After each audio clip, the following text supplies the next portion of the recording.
Now with any aquarium, it's really important that you level the aquarium properly, because if you don't level an aquarium properly, and as with this one, there is a little bit of slope to the water. Admittedly, the tank wasn't here before, but if you have a tank and you set it up and it's not completely level, then what can happen is the condensation goes up onto the lid, and if it's not completely level, then the water will dribble off in a direction. Now the problem in this case is we can see a watermark here. So this is what we don't want.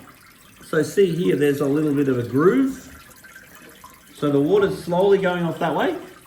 It's pooling here. Then it's going down that little gap. It'll get under here and come out here. And then water can also create a capillary action, which means you can even splash a bit of water up, and then the water on the outside creates a laminar layer.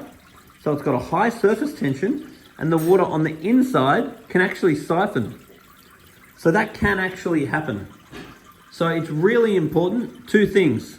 Anytime you set up an aquarium, you measure left, right, front, back, or just measure it and make sure that it's completely level.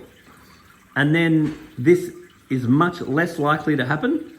And then the other thing is be careful with your lids being on straight. Like, for example, if you go and put them on like that, for example, if your lids aren't fully flat, you've got to be aware that the water goes up, condensation rolls, then it can do silly tricks like this.